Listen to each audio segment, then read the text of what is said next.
ಅಲ್ಲ ಸಾರ್ಥಕ್, ಎಷ್ಟೆಲ್ಲ ಕಷ್ಟಪಟ್ಟು ಏನೆಲ್ಲ ಪ್ಲಾನ್ ಮಾಡಿದ್ವಿ, ಯಾವುದು ವರ್ಕೌಟೇ ಆಗಿಲ್ಲ. ವೇದಾಂತ್ ಅವ್ರ ಪ್ಲಾನೇ ವರ್ಕ್ ಆಗಲಿಲ್ಲ. ಈ ನಮ್ದೆಲ್ಲ ಯಾವ ಲೆಕ್ಕ ಹೇಳು? ಹಾಗೆಲ್ಲ ಹೇಳ್ಬೇಡಿ ನೀವು. ಅಣ್ಣನ ಲವ್ ಸ್ಟೋರಿ ಸಕ್ಸಸ್ ಮಾಡಿಸಿದ್ ನಾವು, ಮ್ಯಾರೇಜ್ ಪ್ರಪೋಸಲ್ ಮಾಡಿಸಿದ್ ನಾವು, ಮುಂದೆ ಮದುವೆ ಮಾಡಿಸೋದು ನಾವೇನೆ. ಓಹೋ, ನೀನೇ ಮಾಡಿಸ್ತೀಯಾ? ಹಾಗಾದ್ರೆ ನಮ್ಮ ಮನೆ ಪುರೋಹಿತರ ಕೆಲಸ ಹೋಯ್ತು. ಪಾಪ ಅವನ ಜೀವನಕ್ಕೆ ಅದು ಏನು ಮಾಡ್ತಾನೋ ಏನೋ. ಶಡಪ್ ಸಾರ್ಥಕ್, ಸಿಲ್ಲಿ ಜೋಕ್ ಮಾಡಬೇಡಿ. ಮದುವೆ ಮಾಡಿಸೋದು ಪುರೋಹಿತ್ರೆ, ಆದ್ರೆ ವಿಷಯನ ಮಂಟಪದವರೆಗೂ ತಗೊಂಡೋಗೋರು ನಾವು ಅಂತ ಹೇಳಿದ್ದು. ಓಹೋ, ಈಗ ಅರ್ಥ ಆಯ್ತು ನೋಡಿ ನಿನ್ ಪ್ಲಾನ್. ಏನು? ಈಗಾಗಲೇ ಬೇಜಾನ್ ಸರ್ಕಸ್ ಮಾಡಿದ್ವಿ, ಯಾವುದೂ ವರ್ಕೌಟ್ ಆಗಲಿಲ್ಲ. ಅದಕ್ಕೆ ಈಗ ನಿಮ್ಮ ಅಣ್ಣನ ಮತ್ತೆ ಅಮ್ಮನ ಕಿತ್ತಾಕೊಂಡೋಗಿ ದೇವಸ್ಥಾನದಲ್ಲಿ ನಿಲ್ಸಿ, ಹಾರ ಬದಲಾಯಿಸಿ, ತಾಳಿ ಕಟ್ಸಿ, ಮತ್ತೆ ಜೋಡಿನ ಮನೆ ಮುಂದೆ ತಂದು ನಿಲ್ಸೋದು ಅಲ್ವಾ? ಕೇಳಕ್ಕೇನೋ ತುಂಬಾ ವಿಯರ್ಡ್ ಆಗಿದೆ, ಆದ್ರೆ ಸದ್ಯದ ಪರಿಸ್ಥಿತಿಯಲ್ಲಿ ಇದಕ್ಕಿಂತ ಒಳ್ಳೆ ಐಡಿಯಾ ನನಗೆ ಹೊಳಿತಾ ಇಲ್ಲ. ಮದ್ವೆ ಆಯ್ತು ಅಂದ್ರೆ ಚಿಕ್ಕತೆ ಏನು ಮಾಡಕ್ಕಾಗಲ್ಲ ಅಲ್ವಾ? ನೀವು ವಸಿಷ್ಠ ಮನೆ ಕುಡಿಗಳಿದ್ದೀರಲ್ಲ, ಸಕ್ಕ ಡೇಂಜರ್ ಇದ್ದೀರಾ. ನಾನಿನ್ನ ತಮಾಷೆ ಹೇಳಿದ್ರೆ ನೀ ಅದಕ್ಕೆ ಫಿಕ್ಸ್ ಆಗ್ತಿದ್ಯಲ್ಲ. ತಪ್ಪಿನೂ ಅಂತ ಸೀನ್ ಕ್ರಿಯೇಟ್ ಮಾಡ್ಬೇಡ ನೀನು. ಯಾಕೋ? ಮೊದಲೇ ಚಿಕ್ಕಮ್ಮನ heart weak, already mild heart attack ಆಗಿದೆ. ಈಗ ಮನೆ ಮುಂದೆ ಹೋಗಿ ಅಣು ಬಾಂಬ್ ಬ್ಲಾಸ್ಟ್ ಮಾಡಿದ್ರೆ ಪಾಪ ಜೀವ ತಡ್ಕೊಳ್ತಾ ಇದೆಯಾ ಅಂತ ಯೋಚನೆ ಕೂಡ ಮಾಡೋದಕ್ಕೆ ಹೋಗ್ಬೇಡಿ. ಆಯ್ತು ಬಿಡಿ, ಅದು ಪ್ರಾಕ್ಟಿಕಲ್ ಆಗಿ ಆಗೋ ಕೆಲಸ ಅಲ್ಲ. ಅಣ್ಣ ಆಗ್ಲಿ ಅಮ್ಮ ಆಗ್ಲಿ ಅದಕ್ಕೆ ಒಪ್ಕೊಳ್ಳಲ್ಲ. ಅದು ನಿಜಾನೇ. ಎಲ್ಲ ನಿಜಾನೇ. ಮೊದಲು ಬೇರೆ ಏನ್ ಮಾಡ್ಬೋದು ಅಂತ ಅದನ್ನ ಹೇಳಿ. ಇಲ್ಲ ಅಂದ್ರೆ ಅತ್ತೆ ಮಾವ ಅಮ್ಮಗೆ ಬೇರೆ ಸಂಬಂಧ ನೋಡಿ ಕಳಿಸ್ಬಿಡ್ತಾರೆ. ಆಮೇಲೆ ನಮ್ಮ ಅಣ್ಣ ದೇವದಾಸ್ ಥರ ಆಗ್ಬಿಡ್ತಾನೆ. ಅದೇ ನನ್ನ ಕೈ ನೋಡಕ್ ಆಗಲ್ಲ. ಅದೇನೋ ಸರಿ, ಆದ್ರೆ ನಾವ್ ಏನೇ ಮಾಡೋದಿದ್ರು ಅತ್ತೆ ಮಾವನ್ ಗೊಪ್ಪಿ ಆಗೋ ರೀತಿನೇ ಮಾಡ್ಬೇಕು. ನಾವ್ ಇಷ್ಟೆಲ್ಲ ಮಾತಾಡ್ತಿದ್ರು ವೇದಾಂತ್ ಯಾಕೆ ಸೈಲೆಂಟ್ ಆಗಿದ್ದಾರೆ? ವೇದಾಂತ್, ಏನಾದ್ರು ಮಾತಾಡಿ. ಇಷ್ಟು ಸೈಲೆಂಟ್ ಆಗ್ಬಿಟ್ರೆ ಹೇಗೆ?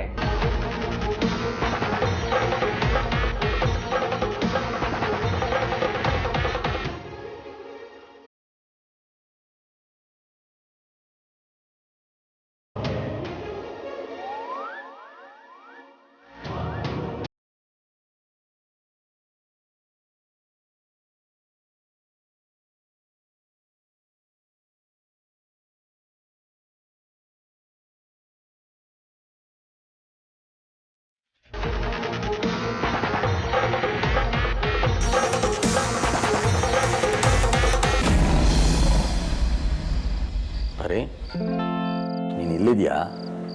ಹೊರಗೆಲ್ಲೂ ಕಾಣಲಿಲ್ವಲ್ಲ, ಯಾಕೆ? ಹುಷಾರಿಲ್ವಾ? ಚೆನ್ನಾಗಿದ್ದೀನಿ. ಮತ್ತೆ ಫುಲ್ ಸೈಲೆಂಟ್ ಆಗಿದೆಯಾ ಮಾರ್ಕೆಟ್ನಿಂದ ಬಂದಾಗಲಿಂದ? ರೂಮ್ನಿಂದ ಹೊರಗೆ ಬಂದಿಲ್ಲ ನೀನು? ಈ ಮಕ್ಕಳು ಹುಡುಗಾಟ ಅತಿಯಾಗಿದೆ ರೀ. ವೇದಾಂತ್, ವಿಕ್ಕಿ, ಆದ್ಯ ಎಲ್ಲ ಬೇತಾಳುಗಳ ಥರ ಬೆನ್ನಿಗೆ ಬಿದ್ದಿದ್ದಾರೆ. ಎಲ್ಲಿ ಹೋದರೂ ಬಿಡ್ತಿಲ್ಲ, ಮಾರ್ಕೆಟಲ್ಲೂ ಬಿಡಲಿಲ್ಲ. ನಾನೆಲ್ಲೂ ತಲೆ ಎತ್ಕೊಂಡು ತಿರುಗಾಡ್ದಿರೋ ಹಾಗೆ ಮಾಡಿದ್ದಾರೆ. ನೀನು ಟೆನ್ಷನ್ ಮಾಡ್ಕೋಬೇಡ ಪರಿ, ಎಲ್ಲ ಸರಿ ಹೋಗುತ್ತೆ. ಏನು ಸರಿ ಹೋಗುತ್ತೆ? ಹೊರಗೋದ್ರೆ ಅವರೆಲ್ಲ ಹಿಂದೆನೇ ಬರ್ತಿದ್ದಾರೆ. ಇನ್ನು ವೇದಾಂತಂತೂ ನಮ್ಮ ಮನೆ ಮುಂದೆನೇ ಟಿಕಾಣಿ ಹೂಡಿದ್ದಾನೆ. ಆಚೀಚೆ ಅವರೆಲ್ಲ ಏನು ಅನ್ಕೊಳ್ಳಲ್ಲ. ನಮ್ಮ ಪರಿಸ್ಥಿತಿ ಯಾರಿಗೂ ಅರ್ಥ ಆಗಲ್ಲ. ಇದು ಹೀಗೆ ಮುಂದುವರೆದ್ರೆ ನಾವು ಊರು ಬಿಟ್ಟು ಹೋಗ್ಬೇಕಾಗತ್ತೆ. ಹೋಗ್ಲಿ ಬಿಡು, ಸಮಾಧಾನ ಮಾಡ್ಕೋ. ವೇದಾಂತ್ ಅಮ್ಮನ್ನ ಮದುವೆ ಆಗಬೇಕು ಅಂತ ಅಂದ್ಕೊಂಡಿದ್ದ. ಅದಕ್ಕೆ ನಾವು ಒಪ್ಪಿಗೆ ಕೊಟ್ಟಿದ್ವಿ ಅಲ್ವಾ? ನಾವೇ ಒಪ್ಪಿಗೆ ಕೊಟ್ಟು ನಾವೇ ಬೇಡ ಅಂತಿದ್ದೀವಿ ಅಂತ ಅವರೆಲ್ಲ ಸೇರಿಕೊಂಡು ನಿನ್ನ ನಿರ್ಧಾರನ ಬದಲಾಯಿಸೋದಕ್ಕೆ ನೋಡಿದ್ರು. ಈಗ ನೀನು ನಿನ್ನ ನಿರ್ಧಾರನ ಬದಲಾಯಿಸೋಲ್ಲ ಅಂತ ಅವನಿಗೂ ಗೊತ್ತಾಗಿರುತ್ತೆ ಅಲ್ವಾ? ಅದಕ್ಕೆ ಅವನು ಮನೆಗೆ ಹೋಗಿದ್ದಾನೆ. ಅವನು ನಿಜವಾಗ್ಲೂ ಮನೆಗೆ ಹೋದ್ನಾ? ಹೋಗಿದ್ದಾನೆ. ಈಗ ನಿನ್ನ ನೆಮ್ಮದಿ ಆಯ್ತಾ? ನನ್ನ ಭಾವನೆ ನಿಮ್ಗೆ ಅರ್ಥ ಆಗಲ್ಲ ಬಿಡಿ. ನನ್ನ ನಡವಳಿಕೆ ನಿಮಗೆ ತಮಾಷೆ ಅಂತ ಅನ್ನಿಸ್ಬೋದು. ನಾನು ದಡ್ಡಿ ಅಲ್ಲ, ನನಗೆ ಗೊತ್ತು. ಏನು ಗೊತ್ತು ನಿನಗೆ?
ಕಳ್ಕೊಂಡಿರೋ ತಾಯಿ ಈ ಥರ ನಗಾಡ್ತಾ ಇರೋದು ನೋಡಿ ನಿಮಗೆ ಆಶ್ಚರ್ಯ ಆಗಿರ್ಬೋದು, ಜೊತೆಗೆ ಬೇಜಾರು ಆಗ್ತಾ ಇರ್ಬೋದು ಅಲ್ವಾ ಸಾರ್ಥಕ್? ಬೇಜಾರು ಯಾಕೆ ಮಾಡ್ಕೊಳ್ಳಿ ಅದೆಯಾ, ಖುಷಿ ಆಗ್ತದೆ. ನಿನ್ನ ವಿಲ್ ಪವರ್ ನೋಡಿ ಆಶ್ಚರ್ಯನೂ ಆಗ್ತದೆ. ನಿನ್ನ ಜಾಗದಲ್ಲಿ ಬೇರೆ ಯಾರೇ ಇದ್ದಿದ್ರು ಇಷ್ಟೊತ್ತಿಗೆ ಅನ್ನ ನೀರು ಎಲ್ಲ ಬಿಟ್ಟು ಕೂತಿರೋರು. ಸಮಸ್ಯೆ ಕಷ್ಟ ಎಲ್ಲರ ಲೈಫಲ್ಲೂ ಬರುತ್ತೆ ಅದೆಯಾ, ಆದರೆ ಅದನ್ನೇ ಜೀವನ ಪೂರ್ತಿ ನೆನೆಸ್ಕೊಂಡು ಅಳಬಾರ್ದು. ಜೀವನ ಮುಂದುವರಿಲೇಬೇಕು. ನೀನು ತುಂಬಾ ಸ್ಟ್ರಾಂಗ್ ಅಂತ ಹೆಮ್ಮೆ ಆಗ್ತಿದೆ ಅದೆಯಾ. ಹಾಗೇನಿಲ್ಲ ಸಾರ್ಥಕ್, ನನಗೂ ಅಳು ಬರ್ತಾ ಇತ್ತು, ತಡ್ಕೊಳಕ್ಕಾಗ್ತಾ ಇರಲಿಲ್ಲ. ಆಗೆಲ್ಲ ಬಾತ್ರೂಮಿಗೆ ಸೇರಿಕೊಂಡು ಸಮಾಧಾನ ಆಗೋಷ್ಟು ಅಳ್ತಾ ಇದ್ದೆ. ಆದ್ಮೇಲೆ ನನಗೆ ನಾನೇ ಕೇಳ್ಕೊಳ್ತಾ ಇದ್ದೆ ಏನು ಬದಲಾಯಿತು ಅಂತ. ಆದರೂ ಏನು ಬದಲಾಗ್ತಿರ್ಲಿಲ್ಲ, ಮನಸ್ಸಿಗೆ ಸಮಾಧಾನ ಕೂಡ ಆಗ್ತಾ ಇರಲಿಲ್ಲ. ಆಗ ಅನ್ಕೊಂಡೆ ಏನೂ ಲಾಭ ಇಲ್ಲ ಅಂದಮೇಲೆ ಅತ್ತು ಪ್ರಯೋಜನ ಇಲ್ಲ ಅಂತ. ಅಳ್ಬಾರ್ದು ಅಂದರೆ ಬಲವಂತವಾಗಿ ನಗ್ಬೇಕಾಗತ್ತೆ. ಅದಕ್ಕಿಂತ ಮನ್ಸಾರೆ ನಕ್ಕಿದ್ರೆ ಮಗು ನೆನಪು ಮರಿಬೋದು ಅಂತ ಏನಾದರೂ ನೋಡ್ತಾ ಇರ್ತೀನಿ. ಎಷ್ಟೋ ಸಲ ಸಮಯ ಸಂದರ್ಭನೇ ನಮ್ಮನ್ನು ಗಟ್ಟಿ ಮಾಡುತ್ತೆ ಅನ್ನೋದಕ್ಕೆ ಇದೇ ಉದಾಹರಣೆ. ನೀನು ಹೀಗೆ ರಾಧ್ಯ, ಯಾರೋ ಏನೋ ಹೇಳ್ತಾರೆ ಅಂತ ಬದಲಾಗೋದಕ್ಕೆ ಹೋಗ್ಬೇಡ. ನೀನಂತ ಹೆಂಡತಿ ಪಡೆಯೋದಕ್ಕೆ ನಾನು ನಿಜವಾಗ್ಲೂ ಪುಣ್ಯ ಮಾಡಿದ್ದೀನಿ. I am so lucky. Sarthak, ನೀವು ತುಂಬ ಸೆಂಟಿ ಆಗ್ತಾ ಇದ್ದೀರಾ. ನಾವು ಈ ಥರ ಪ್ಯಾಥೋ ಮೋಡಿಗೆ ಹೋಗ್ಬಿಟ್ರೆ ನಮಗೆ ನಾವೇ ಹೊಸೊಬ್ರು ಅನ್ಸೋಕೆ ಶುರು ಆಗ್ಬಿಡತ್ತೆ.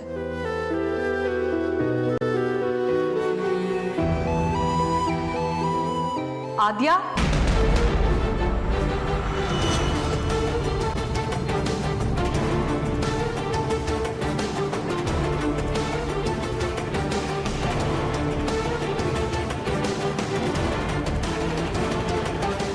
ಆದ್ಯ ಬೇರೆ ಪಿಲ್ಲು ತೆಗೆದಿದ್ದಾಳೆ. ಅತ್ತೆ ಏನಾದರೂ ನೋಡ್ಬಿಟ್ರೆ?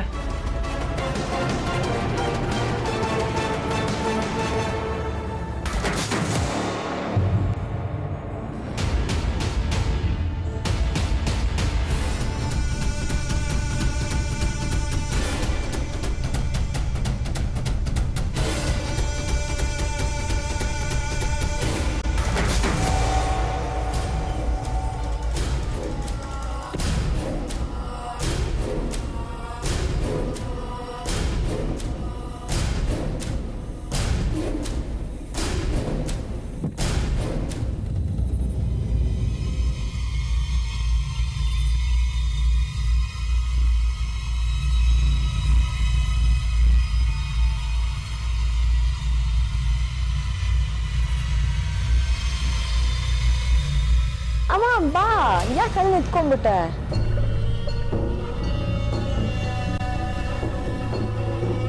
ಆದ್ಯಾ ಹೇಗಿದ್ಯಾ ನೀನು?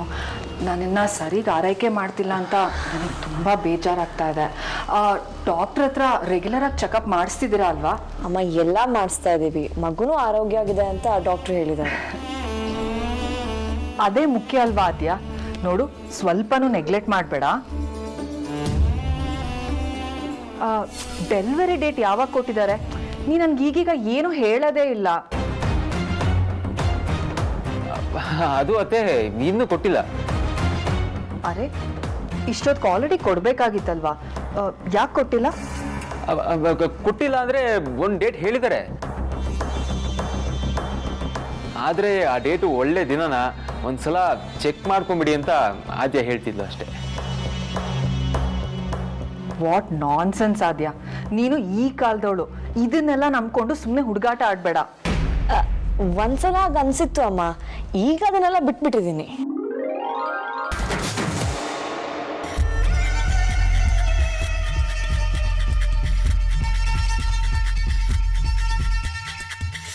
ಆದ್ಯಾ, ಏನಿದು ಮಡ್ಲಲ್ಲಿ ಪಿಲ್ಲು ಎಲ್ಲ ಇಟ್ಕೊಂಡು? ಮಗು ಪ್ರೆಷರ್ ಆಗುತ್ತೆ ಆದ್ಯಾ. ಬೇಡ ಮ್ಯಾಮ್, ಇಟ್ಸ್ ಫೈನ್, ನನಗೆ ಕಂಫರ್ಟೇಬಲ್ ಫೀಲ್ ಆಗತ್ತೆ. ಸರಿ, ತೊಂದರೆ ಇಲ್ಲ. ಆದ್ರೆ ಈ ಟೈಮಲ್ಲಿ ನೀನು ಓಡಾಡ್ತಾ ಇರ್ಬೇಕಾದ್ಯಾ. ನೀನ್ ಎಷ್ಟು ವಾಕ್ ಮಾಡ್ತೀಯೋ ಅಷ್ಟೇ ನಿನಗೆ ಒಳ್ಳೇದು. ನೋಡು, ಸುಮ್ಮನೆ ಇದೇ ತರ ಕೂತ್ಕೊಂಡಿರ್ಬೇಡ. ನಾನು ವಾಕ್ ಮಾಡಿಸ್ಲಾ? ಅಯ್ಯೋ, ನೀವು ಮತ್ತೆ ವಾಕ್ ಅಂತ ಹೇಳ್ಬೇಡಿ ಅತ್ತೆ. ಇಷ್ಟೊತ್ತು ಇವಳು ಆಚೆ ಈಚೆ ಓಡಾಡ್ತಾನೆ ಇದ್ಲು. ನಾನೇ ಸಾಕು ಸ್ವಲ್ಪ ರೆಸ್ಟ್ ಮಾಡು ಅಂತ ಕೂರಿಸಿದ್ದೀನಿ. ಮತ್ತೆ ವಾಕ್ ಅಂದರೆ ರೋಡ್ಗೆ ಹೋಗ್ಬಿಡ್ತಾಳಷ್ಟೇ. ನೋಡು ಆದ್ಯ, ನಿಂಗೆ ಏನು ಬೇಕೋ ಕೇಳಿ ತರಿಸ್ಕೊ. ನೀನು ಮುಂಚೆಗಿಂತ ಜಾಸ್ತಿ ಕಾಳಜಿ ತಗೋಬೇಕು, ಸರಿನಾ? ಸಾರ್ಥಕ್, ನೀವೇ ನೋಡ್ಕೋಬೇಕು. ಹಾಂ ಸರಿ ಅತ್ತೆ. ನಾನು ಬರ್ತೀನಿ. Take care.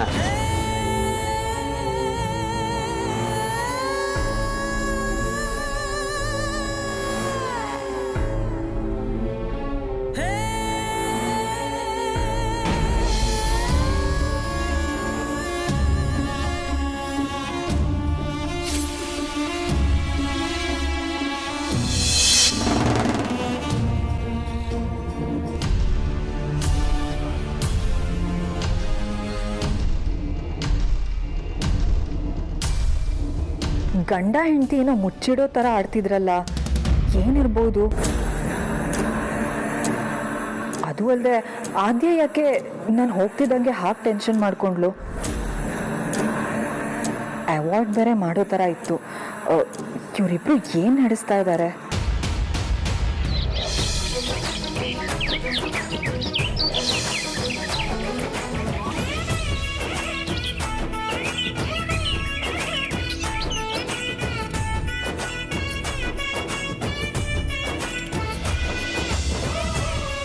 ಏನು ಬೇಕಿದ್ರು ಕೇಳಿ ಹಾಕಿಸ್ಕೊಳ್ಳಿ, ನಿಧಾನವಾಗಿ ಊಟ ಮಾಡಿ. ಸಾಂಬಾರು ತರಲ್ಲ? ಸ್ವಲ್ಪ ಸಾಂಬಾರು ತೊಗೊಂಬನ್ನಿ. ಹಾಗೆ ಒಂಚೂರು ಪಲ್ಯ ಇದೆ ತೊಗೊಂಬನ್ನಿ. ಓ ಖಂಡಿತ ತರೋಣ. ಪಲ್ಯಕ್ಕೆ ಏನಾದ್ರು ಎಕ್ಸ್ಟ್ರಾ ಚಾರ್ಜ್ ಮಾಡ್ತೀರಾ? ಅಯ್ಯೋ ಇಲ್ಲಪ್ಪ, ಅದಕ್ಕೆಲ್ಲ ಯಾಕೆ ಎಕ್ಸ್ಟ್ರಾ ಚಾರ್ಜ್ ಮಾಡ್ತೀವಿ. ನೀವು ನಿಧಾನವಾಗಿ ಊಟ ಮಾಡಿ. ಅದಿತಿ, ಇಲ್ಲಿ ಪಲ್ಯ ನೋಡು ಒಂಚೂರು.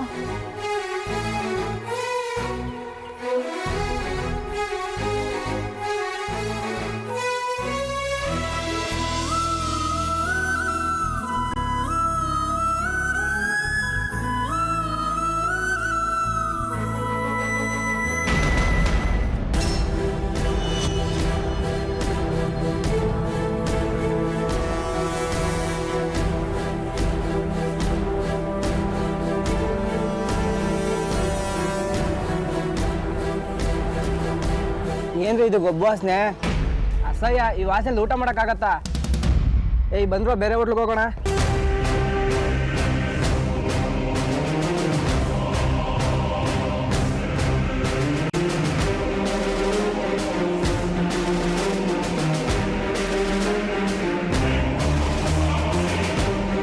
ಏನಪ್ಪ ಇದು ಅಸಹ್ಯ? ಕ್ಯಾಂಟೀನ್ ಮುಂದೆ ಯಾರಾದರೂ ಕಸ ಸುಡ್ತಾರ? ಏನಪ್ಪ ನೀನು ಹೋಟ್ಲ್ ಮುಂದೆ ಕಸ ತಂದು ಹಾಕ್ತಿದ್ಯಲ್ಲ, ನಿನ್ ಬುದ್ಧಿ ಇಲ್ವಾ? ಹೌದ್ರಿ, ನಾನು ಹಿಂಗೆ ಮಾಡೋದು. ಏನಿವಾಗ? ಏನೀಗ ಅಂದ್ರೆ ಇದೇನು ಕಸ ಸುರಿಯೋ ಜಾಗನ? ನಿನ್ನ ಹೋಟ್ಲ್ ಮುಂದೆ ಈ ಥರ ಸುರಿದ್ರೆ ನೀನು ಊಟ ಮಾಡ್ತೀಯಾ? ತಲೆ ಕೆಟ್ಟಂತರ ಮಾತಾಡ್ಬೇಡ. ಅದು ನಿಮ್ಮ ಕರ್ಮ, ನಾನೇನು ಮಾಡಬೇಕು? ನಾನಿಲ್ಲೇ ಕಸ ಸುರಿಯೋದು. ಚೂರು ಮನುಷ್ಯತ್ವ ಇಲ್ಲ ನಿನ್ಗೆ? ಇಂಥ ಹೀನ್ ಕೆಲಸ ಮಾಡ್ತಿದ್ಯಲ್ಲ, ಹೇಗ್ ಮನಸ್ಸು ಬರುತ್ತಪ್ಪ ನಿಂಗೆ? ಹೋಗ್ರಿ ರೀ, ನಿಮ್ಮ ಭಾಷಣ ಕೇಳಕ್ಕೆ ನನ್ನ ಹತ್ರ ಟೈಮ್ ಇಲ್ಲ, ಕೆಲಸ ಇದೆ. ಏಯ್, ಏನ್ ರೌಡಿಸಮ್ಮ? ಕಂಡಲ್ಲಿ ಕಸ ಎಸೆದಕ್ಕೆ ಏನ್ ಅನ್ಕೊಂಡಿದ್ಯಾ? ಪೊಲೀಸಿಗೆ ಕಂಪ್ಲೇಂಟ್ ಮಾಡ್ಬೇಕಾಗುತ್ತೆ. ಏನು ಹೆದರಿಸ್ಬಿಟ್ರೆ ಹೆದರ್ಕೊಂಡ್ಬಿಡ್ತೀನಾ? ನಮಗೂ ಎಲ್ಲ ಪರಿಚಯ ಇದ್ದಾರೆ. ಅದೇನು ಕೊಡ್ಕೋತೀಯ ಕೊಡ್ಕೋ, ಯಾರಿಗೂ ಹೆದರಲ್ಲ ನಾನು. ಏನಪ್ಪ ತಪ್ಪು ಕೆಲಸ ಮಾಡೋದಲ್ಲದೆ ಅದನ್ನು ಸಮರ್ಥನೆ ಬೇರೆ ಮಾಡ್ಕೋತಾ ಇದೆಯಾ? ಇನ್ನೊಬ್ರ ಬಗ್ಗೆ ಚೂರು ಯೋಚನೆ ಇಲ್ಲ, ಈ ಥರ ಮಾಡೋದು ಅಪರಾಧ. ಸರಿಯಾದ ಶಿಕ್ಷೆ ಆಗತ್ತೆ ನಿನಗೆ.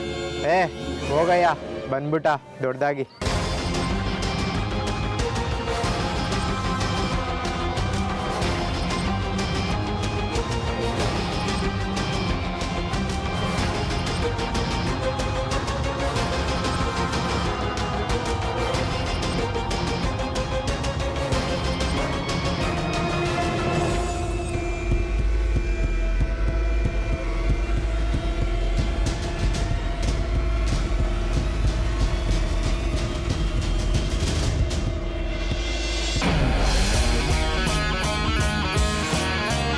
Good morning Vedant.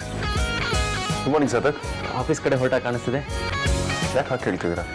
ಏನಿಲ್ಲ, ನಮ್ಮ ಅಮ್ಮನಿಗೆಲ್ಲೋ ದಡ್ಡ ಯಾತ್ರೆಗೆ ಬ್ರೇಕ್ ಕೊಟ್ಟಿದ್ದೀರೇನೋ ಅಂತ ಕೇಳಿದೆ ಅಷ್ಟೇ. No not at all Sarthak. ಆ ಪ್ರಯತ್ನ ನಾನು ಬಿಡೋದಿಲ್ಲ. ಅಮ್ಮನ ಕನ್ವಿನ್ಸ್ ಮಾಡೇ ಮಾಡ್ತೀನಿ. ಅಂದರೆ ನೀವೀಗ ಮತ್ತೆ ಚಿಕ್ಕಮ್ಮನ ಮನೆಗೆ ಹೋಗ್ತಾ ಇದ್ದೀರಾ? ಪ್ರಯತ್ನ ಕೈ ಬಿಡೋದಿಲ್ಲ ಅಂದ್ರೆ ಕಂಟಿನ್ಯೂಸ್ ಆಗಿ ಅಟೆಂಪ್ಟ್ಸ್ಗಳನ್ನ ಮಾಡ್ತಾನೆ ಇರ್ತೀನಿ ಅಂತಲ್ವಾ ಸಾರ್ಥಕ್? ಹೌದು, ನನಗೆ ಅಲ್ಲಿಗೆ ಹೋಗ್ತಿರೋದು. ಅಮ್ಮ ಅಮೂಲ್ಯನ ನೀನೇ ಮದುವೆ ಮಾಡ್ಕೋಬೇಕು ಅಂತ ನನಗೆ ಹೇಳಬೇಕು. ಅಲ್ಲಿವರೆಗೂ ನನ್ನ ಪ್ರಯತ್ನ ನಿಲ್ಲೋದಿಲ್ಲ. ನಾನು ಹೇಳ್ತೀನಿ ಅಂತ ಬೇಜಾರು ಮಾಡ್ಕೋಬೇಡಿ ವೇದಾಂತ್. ಕೆಲವು ಸಾರಿ ನಾವು ಹಠಕ್ಕೆ ಬಿದ್ದು ಬಲವಂತ ಮಾಡೋದಕ್ಕಿಂತ ಸ್ವಲ್ಪ ಟೈಮ್ ಕೊಡೋದು ಒಳ್ಳೇದು ಅನಿಸುತ್ತೆ. ಅಂದ್ರೆ ನಿನ್ನೆ ಮಾರ್ಕೆಟಲ್ಲಿ ನಾವೆಲ್ಲರೂ ಹೋಗಿ ಕನ್ವಿನ್ಸ್ ಮಾಡೋಕ್ಕೆ ಟ್ರೈ ಮಾಡಿದ್ವಿ. ಆದರೆ ಚಿಕ್ಕಮ್ಮನಿಗದು ಇರಿಟೇಟ್ ಆಯಿತು, ಇನ್ನಷ್ಟು ಫೀಲ್ ಮಾಡ್ಕೊಂಡ್ರು. ಈಗ ನೀವು ಮತ್ತೆ ಹೋಗಿ ಅವ್ರು ಬೆನ್ನಿಗೆ ಬಿದ್ದರೆ ಪರಿಸ್ಥಿತಿ ಇನ್ನೂ ಬಿಗಿಯಾಗುತ್ತೆ. ನಿಮ್ಮ ಮೇಲಿನ ಕೋಪಕ್ಕೋ ಅಥವಾ ನಿಮ್ಮ ಮೇಲಿನ ಹಠಕ್ಕೋ ಇನ್ನೂ ಕೆಟ್ಟ ನಿರ್ಧಾರ ತಗೊಂಡ್ರೆ ತುಂಬ ಕಷ್ಟ ಆಗುತ್ತೆ. ಅದಕ್ಕೆ ಆ ಕಡೆ ಹೋಗೋದು ಬೇಡ ಅಂತ ಹೇಳ್ತೀರಾ? ಸ್ವಲ್ಪ ಅವ್ರಿಗೂ ಯೋಚನೆ ಮಾಡೋದಕ್ಕೆ ಟೈಮ್ ಕೊಟ್ಟು ಹೋಗೋದು ಒಳ್ಳೇದು ಅಂತ ಹೇಳ್ತಾ ಇದ್ದೀನಿ.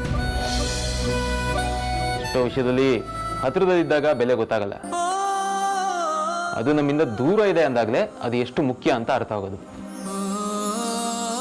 ನಿಮ್ಮ ಮೈಂಡು ಕೂಡ ಬ್ಲ್ಯಾಂಕ್ ಆಗಿರ್ಬೋದು. ನೀವು ಸ್ವಲ್ಪ ಆಫೀಸ್ ಕಡೆ ಗಮನ ಕೊಟ್ಟರೆ ನಿಮಗೂ ಬೇರೆ ದಾರಿ ಹೊಳಿಬೋದು. ಜೊತೆಗೆ ಚಿಕ್ಕಮ್ಮನಿಗೂ ನೀವು ಅವ್ರ ಮುಂದೆ ಇಲ್ಲದೇ ಇದ್ದಾಗ ನಿಮ್ಮ ಅಸ್ತಿತ್ವದ ಬಗ್ಗೆ ರಿಯಲೈಸ್ ಆಗ್ಬೋದು.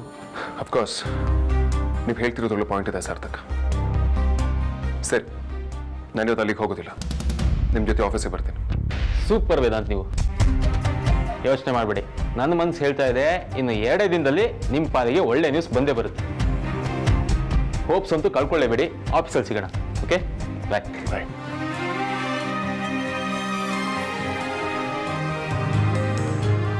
ಬಜಾರಿ ನನ್ನ ಹುಡುಗಿ ಅಂತ ಯಾವತ್ತೂ ಫಿಕ್ಸ್ ಆಗೋಗಿದೆ. ಅದನ್ನ ಇಡೀ ಜಗತ್ತು ಒಪ್ಕೊಳ್ಳೋ ಸಮಯ ಆದಷ್ಟು ಬೇಗ ಬರುತ್ತೆ. ನೀನೇ ಹೇಳ್ತಿದ್ದಲ್ಲ, ನಿಜವಾದ ಲವ್ ಸ್ಟೋರಿಗೆ ಸ್ಯಾಡ್ ಎಂಡಿಂಗ್ ಇರೋದಿಲ್ಲ ಅಂತ. ಅದು 100% ನಿಜ. ನಾನು ಏನನ್ನು ಕಳ್ಕೋತೀನಿ ಅನ್ನೋದು ನಂಗೆ ನಿಜವಾಗ್ಲೂ ಗೊತ್ತಿಲ್ಲ. ಆದರೆ ನಿನ್ನನ್ನು ಮಾತ್ರ ಪಡ್ಕೋತೀನಿ. ಐ ಲವ್ ಯು ಅಮೂಲ್ಯ.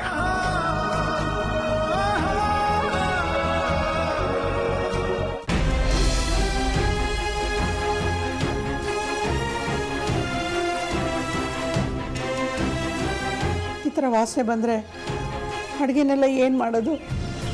ಯಾರು ಊಟಕ್ಕೆ ಬರ್ತಾರೆ? ಎಲ್ಲ ಕಸದ ಬುಟ್ಟಿಗೆ ಎಸಿತಾ ಇದ್ದೀವಿ. ಈ ಥರನೇ ಆದರೆ ಹಾಕಿದ ಬಂಡವಾಳದ ಗತಿ ಏನು? ಅದು ಸರಿ, ನಿಮ್ಮಪ್ಪ ಎಲ್ಲಿ? ಅವ್ರು ಕಸದ ರಾಶಿ ಹತ್ರ ಇದ್ದಾರಮ್ಮ.